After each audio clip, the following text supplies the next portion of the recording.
Hello and welcome to another episode of our Brothers Creed podcast, where we talk about motivation, experiences, and we explore the world around us. We are the Thomas Brothers, and I'm Jared. I'm Ethan, and today on this episode, we're going to be talking about an attribute and then the opposite of that attribute. So today we're going to talk about adaptability or maybe flexibility, and then the inverse of that, which is maybe inflexibility or hardheadedness or stubbornness, maybe. There's lots of different kind of opposites and similarities with a lot of the words that we're going to talk about here. But it's going to be great. We're going to get into it. We're going to learn how we can build our creeds. All right, let's dive in and do it.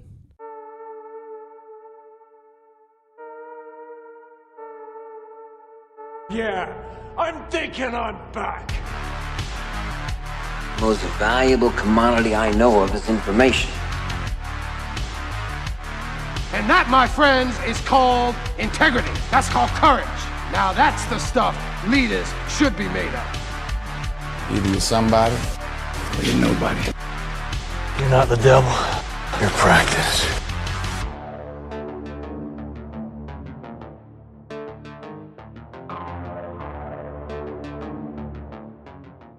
So I think that of all the episodes that, well, we do a lot of episodes that are about creed building, but I think this is one specifically that I was doing research and I was like, this is like excellent for making goals and really understanding a dynamic of when to be adaptive and when to maybe stick to your guns on things. And in fact, Ethan and I were just talking before. When I think about adaptability, the opposite may be stubbornness, but maybe someone who's stubborn, maybe they might think that they're being steadfast. And so I want to talk a little bit about what maybe some of the differences are between someone who's being steadfast and what they believe versus someone who might be being stubborn or bullheaded. So we can talk about those, but maybe let's just talk about basic definitions first. Being adaptable, the definition that basically that is generally accepted is that this is the ability to adjust to new conditions and new circumstances, in whatever that may be. What is your definition, Ethan? Yeah, it was the ability to adjust and thrive in challenge or in changing circumstances. These people are kind of people who are adaptable or flexible, open-minded, willing to learn and change and to adopt new things. Yeah, I think sometimes in nature we see adaptability quite often in evolution. As people and animals live in certain areas, they adapt to certain genetically to that area. So there's a whole. I thought another thing that was interesting too about adaptability is that people that are adaptable, they are not really easily stressed out by their environment or unforeseen or events or changes in their environment. They're quick to adapt to new situations. Mm-hmm. And so even just kind of that person in general maybe is not as high strung or is not as maybe more of a go with the flow type of person. Yeah, that's true. I mean, if there's one thing you can count on, it's going to be change, right? You can count on change happening. That, death, and taxes are the things you can count on in this life. I had a story of adaptability that I thought was really poignant and cool. Do you remember this company called Blockbuster? Yeah, I think if I pull back in the memories far enough, yeah. Tell me about, for those listeners. I think I might be able to find a Blockbuster card in one of my wallets. Yeah, from college. No, it was Hollywood Video. Hollywood Video, yeah. Tell our listeners out there who may be in the younger generation what Blockbuster is.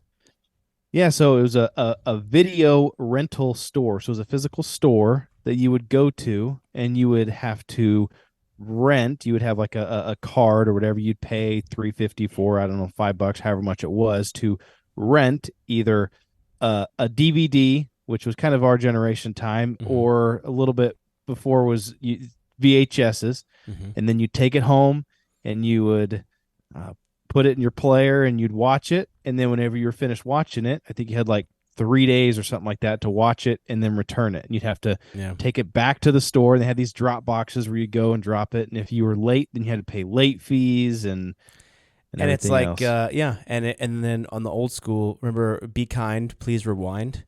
Yeah. If you were a kind person, if you were the kind of person that puts their shopping cart away in the cart corral, you would rewind the VHS tape for the next guy. Yeah. And then we had one of those little VHS rewinders, the car. Oh yeah, Where it was just the whole thing was just to rewind your VS. You'd stick it in this little thing and push it down. It looked like a car, and they go, and it would just rewind it really fast. and then it'd go click at the end. You're like, man, I'm surprised it doesn't jerk that that tape off of that little thing. I was always surprised that didn't happen. But yeah, so Blockbuster was the bee's knees for a very long time. But in the early 2000s, a small startup company called, I think it's pronounced Netflix, they started up. And Blockbuster was like, in fact, during that time, the CEO, Jim Keyes of Blockbuster at the time said, I've been frankly confused by the fascination that everybody has with Netflix. Netflix doesn't really have or do anything that we can't or don't already do ourselves. So Netflix had a really interesting model in that you could basically go on their website and you could say, oh, I want to rent, what movie came out in the mid-2000s? I don't know. Let's see. Oh, I want to rent, what was that? The asteroid movie where they go to Armageddon. I want to rent Armageddon. And so you go on the website and you click Armageddon, and then you click, a couple other movies, George of the Jungle and The Mummy, and then they send it to you in the mail, DVDs in the mail, and then you can watch them as many times as you want. There's no late fees. You just send it back whenever you're ready, and whenever you send it, and you get paid based off of different tiers. So it's super easy. Right to your mailbox, you order movies, send it back, send it to your house, you get it in the mail, watch the movies, no late fees, just eventually send it back, and then once they receive it back, you can rent more movies. Blockbuster really didn't catch on to this, and then, but they were hurting. And then when streaming came out, it was like the death blow to Blockbuster, and Blockbuster went bankrupt. And at the end, really, they refused to adapt to the times, and that it took them under. I saw a quote from Forbes magazine that says, "The irony is that Blockbuster failed because its leadership had built a well-oiled operational machine. It was a very tight network that could execute with extreme efficiency, but poorly suited to let in new information." So they were so focused and so hyper-focused on staying the course and on their operations and their efficiencies therein that they didn't adapt to new information and the new ways of streaming and the new market and this new mailing, and they went under because of it. So I think that's a great example of how being inflexible or not being willing to adapt can be to your detriment and can ultimately be to your downfall. But I want to come back to this story a little bit later and talk about maybe how they could have been adaptable but still be steadfast. I'll talk about that a little bit later.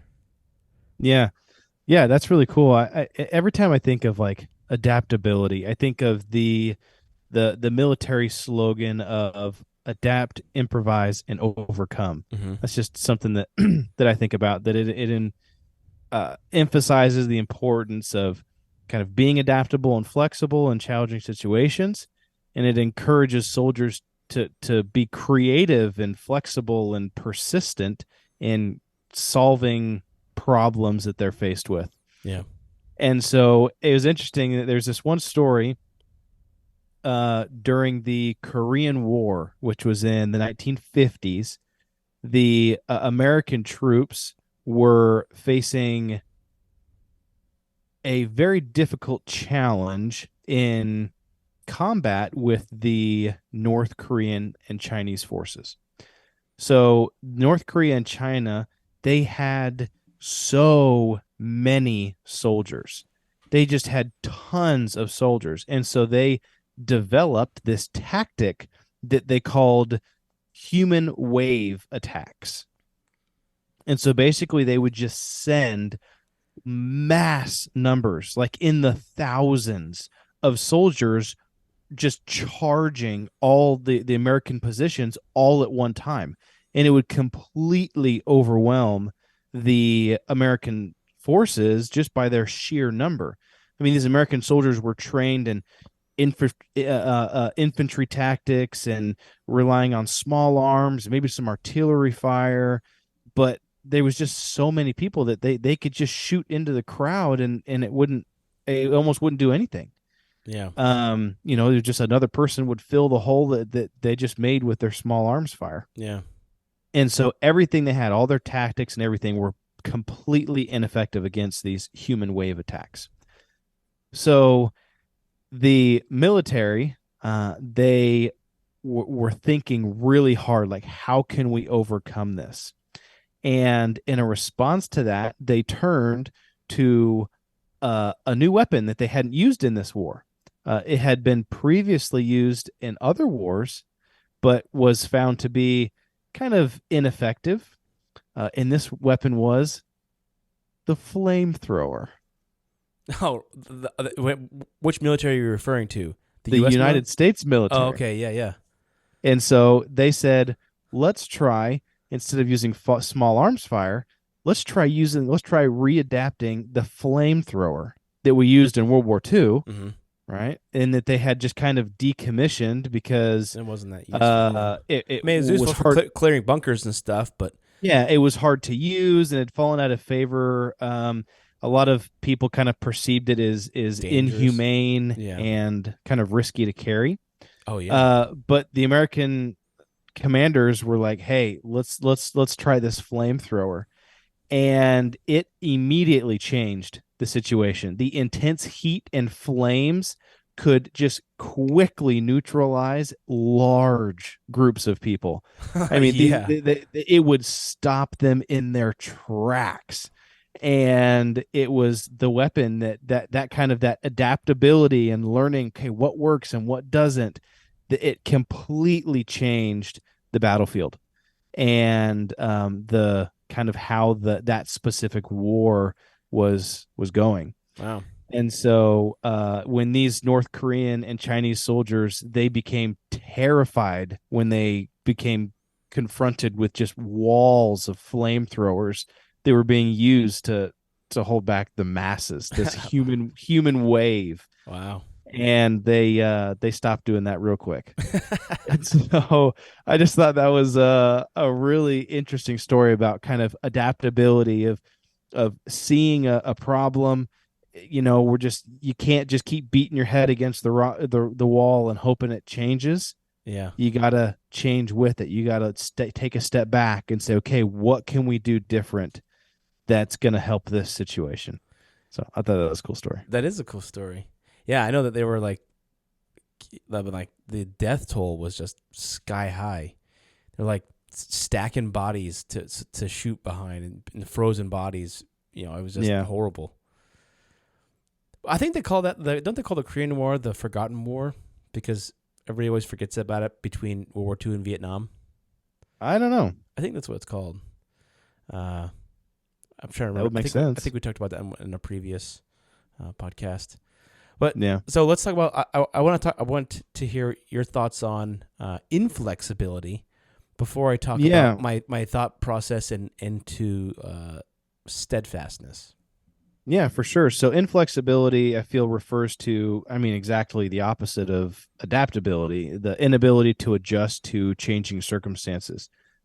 People that are inflexible or rigid or unwilling to change, they can find it challenging to cope with change and might even kind of resist it significantly to their own detriment sometimes. Yeah. Now, could resisting change be a good thing? I think maybe in certain cases it possibly could be. But like these people are. I was gonna say it's like major banks asking you to fax information in, and I'm like, are you kidding me with this fax? Like, you think I have a fax machine at my house? Yeah.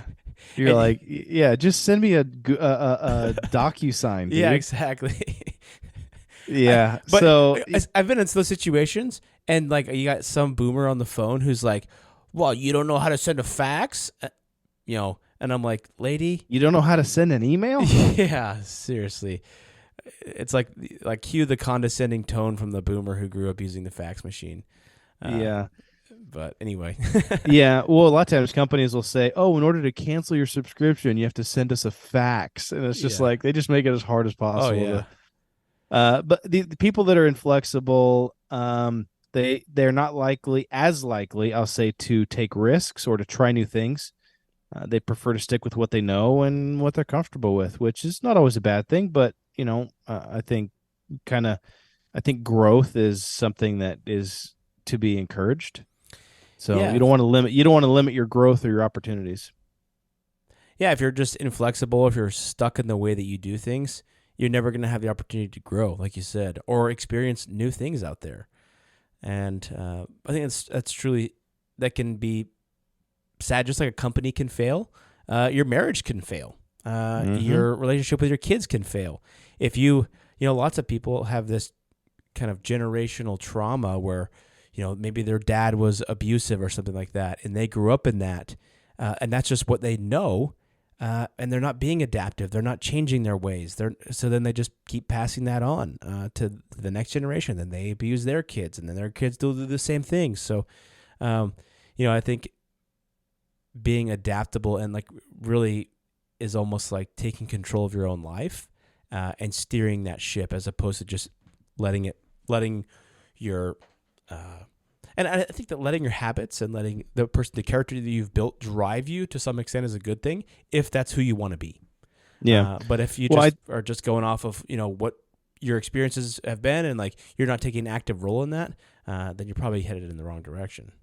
Yeah, some of the ways that I found that inflexibility really kind of hinders your personal or professional growth, or both, progression, would be just stagnation in general. You just you get into a rut to a certain extent. Missed opportunities. If you're not willing to take risks or to change, then you might miss opportunities. Limiting your network. A lot of times people are like, I don't want to get to know new people. This is kind of where this is me a little bit sometimes. Like, I don't want to network with anybody, or I don't want to, spend the time to really get to know people because, I don't know, it's uncomfortable, or I don't want to waste my time, or whatever it may be. Reducing job satisfaction, that you kind of get that reduced job satisfaction if you just kind of feel like you're stuck. Yeah. And then it can lead to poor decision making as well, when you're kind of too scared to change or to try something new. Yeah. And so I think this is a great way to kind of tie this into some of the other thoughts I was thinking. So I think sometimes we look at someone and say, this guy will not change the way that he sees things, or will not change his ideas on this. And we view that as being inflexible. We can view that as being stubborn or bullheaded. But I think that person might think that they're being steadfast in their beliefs, or steadfast in what they know, or steadfast in what they believe. So I want to talk about some of the differences with that. Just to be steadfast means to resolutely or dutifully firm and unwavering. So I think that's that can be a very positive attribute, just like being adaptable can be a positive attribute. So some of the things I thought of, and Nathan, I want to hear your thoughts. Maybe you can add to this list, and then I want to share a story about being steadfast. But I was thinking of the reasons why you should. I think being steadfast is good, but when should you stick to your guns, and not be adaptable? And I think that I have a couple reasons here. One is when the other party is not as informed as you are. So if you're, at work and you're talking about a work topic and you're like, hey, are you aware? And someone that's not even your department comes up to you and says, hey, you need to do this. And you're like, well, hold on. That's not what we need to do because I know all this stuff. And so unless you have like a full conversation and you understand where that person's coming from and where you're coming from, oftentimes you're gonna want to stay steadfast when you feel like you are knowing more. Now, you can have a conversation and learn about how much that person knows. Maybe that person coming over is saying, hey, I'm telling you that you need to do this because your budget of your team just got cut by 50%. And so you're like, hey, that person actually does have more information than me, and it's different, and it's like a more of a high level of information that me knowing the nuances of my job here, that's far below the importance of them cutting 50% of my department or whatever. And so I feel like when you're in a situation when you've opened yourself up and viewed things objectively at the evidence and weighed them, that is when your belief can change to being more adaptive. And I don't think that doesn't mean you're not steadfast. That is when it's appropriate to be adaptive. I think also it's important to be steadfast in a battle that's worth fighting for. For example, I'm always going to be steadfast in protecting my family. If someone tries to come and harm my family, I'm not going to give that up. That's a hill I'm willing to die on. And I think that there are other hills that people are willing to die on that, honestly for me, one of those was the vaccine. I was not going to take the vaccine. And at one point, it was iffy at my work. They were telling everybody to do it. They were paying people thousands of dollars to get the vaccine. And I was like, I'm not going to do it. And so I had to consider, am I willing to lose my job over not getting the vaccine? And I was like, I'm not going to take orders or be strong-armed by the government into injecting myself with something I don't think I need. And so that was something that was worth fighting for and remaining steadfast for me. For other people, maybe not, but for me, it was. And so I think that's one of the importance of being steadfast. It's like if you have a true belief in something and you're worth fighting for, then stick to that. And then I think that with that is kind of if something goes against your personal beliefs or your personal creed, then it's worth being steadfast in that belief, in that creed. Anything you would add when to be steadfast versus adaptable? Yeah. I mean, I'll just say I think that there's you gave some great times where maybe being inflexible, and inflexible has a negative connotation to it, so steadfast maybe sounds better, but I think inflexible is okay to say there as well. Would be things of I think maybe certain things of moral character, right? I'm not going to be flexible when it comes to my moral character. I've made decisions on things that I'm okay with and that I'm not okay with. And I feel like those are maybe ethical things or whatever else that I don't need to adapt to a new something. So maybe that, or maybe certain religious beliefs as well that are, not changing, that are steadfast. I think you don't need to, constantly be changing when it comes to that. And then, I agree with you wholeheartedly about just knowing when to put the foot down and to say, for me, this is not what is right for myself or for my family or whatever it might be. Yeah. And so this is a crazy one-off story, but I don't know why it's coming to my head, but I watched this YouTube video about this guy who was a Green Beret, and he did 4 tours in Iraq and Afghanistan. And this was, years ago, but I think 4 or 5 years ago now. But part of the jobs of the Green Berets was to train local Iraqi soldiers and police. And so one of their operations, they were training this group of Iraqi police officers for months. And every morning the local police would come in, and they would come to the front of the base, and they would check in their cars and everything, and then they would come in for training. Well, one day they came and they had like different cars, which he was kind of like, that's kind of weird. And one of the cars was a Toyota Tacoma Technical with with the a 50 machine cal gun on the back or back of something. it. Yeah. And they were like, okay. He kind of thought, okay, well, whatever. Maybe they're just trying to switch things up or something. Well, so they're getting there. They're sitting in the middle of the base. They pull the cars up, and everybody gets in formation. And out of nowhere, one of these Iraqi police officers that they've been training for months hops up in the back of this technical truck and racks the machine gun and just starts laying people down, soldiers on the inside of the military base. And so everybody's scrambling and running back and forth. And this one guy, he got shot in the leg like 3 times, and he's bleeding out, and he's telling a story and everything. And he lost his leg, and what is what ended up happening. And he almost died. I mean, he was in the hospital for a year, and he is actually the only currently still active and deployed, and this is a couple years ago, but active and still went on deployment with an amputation above the knee. He's the only soldier to exist to have an amputation above the knee and still actively be deployed as a Interesting. Green Beret. He was a Green Beret.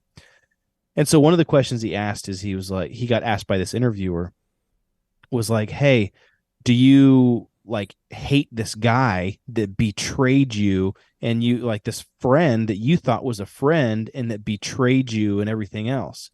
And he goes, I had really hard feelings. I wanted to find that guy. And well, actually they killed the guy. I'm sure they did. But he's like, in order to save the people, that somebody shot him. Yeah. But he's like, I wanted to I hope that guy was just rotting and everything else. And then he said he learned a little bit more about it. And he said the Taliban, what their tactic was, is they would find these people, these police officers and military that were training with the soldiers. They would break into their house at 2:00 in the morning. They'd round up all their family, all their kids, their wives, or their wife. Mm-hmm. And they would say, you have two options. You can do this, which is you can take this technical machine gun into the base and kill as many people as possible. You're going to die if you do that. If you do, then we will take care of your family for the rest of their lives. They will not have to worry about anything, which is a promise that the Taliban almost always fulfilled. And so it was a strong promise. They knew that would happen. And they said, or you can, we will brutalize your family in front of you, murder them, and then we will murder you. And we will be slow about it. And so he was like, I'm this American guy, the Green Beret. He was like, I'm a family man. He's like, I love my family and I would do anything for my family. And he goes, if I put myself in the same shoes as that guy, to be completely honest, he goes, I would have made the same decision. Jeez. And so it's just interesting. I don't know how that particularly applies to being inflexible, but or adaptable. But sometimes you think that you're put in these situations where you just have to make a choice. I think sometimes like maybe there's like a higher need, or like a higher principle that you're obviously the love of your country, love of your fellow men, but perhaps the love of your family trumps that. Yeah, for sure. Do I want to these people to my family to suffer or someone else to suffer? And is being stubborn when you're placed between a rock and a hard place of two just terrible decisions. Which one do you choose? And sometimes you're like, well, yeah, I think I need to be a little flexible here and maybe make the decision. So it's an interesting story. Yeah, that's good. It is an interesting story. So I do have one story that has to do with being steadfast. So in 2006, Ford got a new CEO, Ford Motor Company, named Alan Mulally, and he had previously worked with Boeing. He had helped turn them around, and he was famous for saying, have a plan, keep it simple, and stick to it. So previously, before he joined, Ford had like all these phrases and initiatives, like back to the basics and the way forward and the way forward acceleration. Like those were some different plans that they had, like all this stuff that they were trying to turn the company around because the company was not in a good spot. And Mullally came and he with a plan that every employee would implement. In fact, he printed out like little cards, and he passed it out to everybody from the C-suite all the way down to the factory workers. This is what we do. This is our plan. These 4 objectives are what we are all about. Anything that is like not under these 4 objectives, don't do it. And he was like, we just needed to be religiously held to a plan. So just to kind of give you an idea what this plan is, it was 4 points. First one was aggressively restructure to operate profitably at the current demand and changing model mix. The next one was accelerate development of new products our customers want and value. The next one was finance our plan and improve our balance sheet. And the next one was work together effectively as one team. So after about like 6 months of this, not only just the employees, but the media was getting also blasted with this, shareholders and this kind of stuff. After about 6 months of this, people were getting sick of hearing these 4 points. He would literally open the meetings with it, any shareholder meetings, any town halls, always talking about this. He would just be passing out these cards to everybody. And at an auto show once, a reporter asked him, hey, we're getting tired of these same 4 tenets. Like, can we get something new? And he said, kind of replied to him incredulously, but we're still working on this plan. Until we achieve these goals, why would we need any other ones?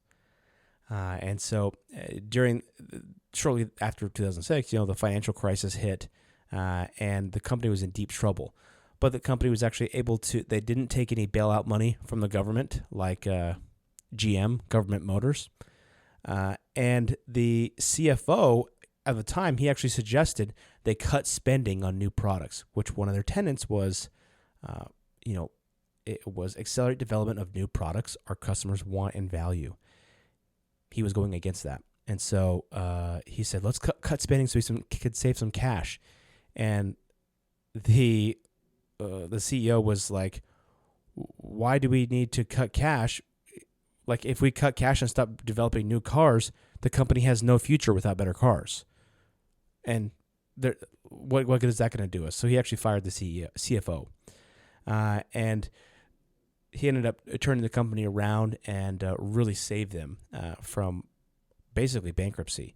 So, at the end, it says too many organizations try to change course when the going gets tough, and resisting the temptation to scrap your plan at the first sign of trouble is what you need to do, and find a way to make it work. So one of the things I liked about this story is that he was steadfast in the simple principles that he had. Those 4 principles, which were, like he said, keep it simple, and they did adapt some within those. But if your goal, for example, like going back to the Blockbuster example, if one of Blockbuster's core goals was provide entertainment to our clients in the most efficient way possible, then adaptability is built into that goal. And you can be steadfast in your goal while simultaneously being steadfast. So don't build your goals that are too rigid to where you can't have that adaptability. And I think that also works for like beliefs too. If you have a belief that is strongly held, like I am, if you have a strongly held belief, maybe the vehicle along the way that is supporting that, let's just say, for example, I think I was thinking about the Boy Scouts of America. If you're saying, well, my core belief is that boys need to have experiences with other young men in a safe environment. If that's your core belief, where young men can grow and be with other young men, and you have your kids in Boy Scouts, then let's just say the Boy Scouts force girls into your troop, then at that point, you should abandon the Boy Scouts. You're not abandoning your goal of your goal and your primary objective was, your belief was, I want my sons to have experiences with other young men and grow in that environment. But the vehicle, let's just say it was Boy Scouts, failed you. And so you should go seek that out elsewhere. So that's, I think, a good example of maybe changing the vehicle and which are being adaptable to be steadfast in your goal while still holding those core beliefs steadfast. And I think that is critical in life. And for me, that was really impactful in thinking about my core beliefs and the vehicles in my life that try to take me to those core beliefs, and just thinking about, like, are they taking me toward those core beliefs, or are they taking me away from those core beliefs? And how can I be adaptable to change those and so that I'm more purely trying to achieve my goals and be true to who I think I should be as a dad, as a father, as a man, and all that. Yeah, I like that. I mean, I like that the Ford guy who was just like, we're still working on them. Why would we change them? I like that. I mean, to a certain extent, being steadfast, but maybe being adaptable to change the vehicle of how you're going to achieve those goals. So yeah, I think that's awesome. So in this episode, we've talked about adaptability, inflexibility, stubbornness, hardheadedness, but at the same point, steadfast. And I think there's positives and negatives to every single one of these in certain amounts. And so for all of the listeners out there, maybe you might have to listen to this episode twice to figure out how much of each one of these things that you need for building your own personal creed. But I know that I will definitely be implementing some strategies about adapting, and also maybe being a little bit steadfast in some of the other things that are in my life, but always having an idea of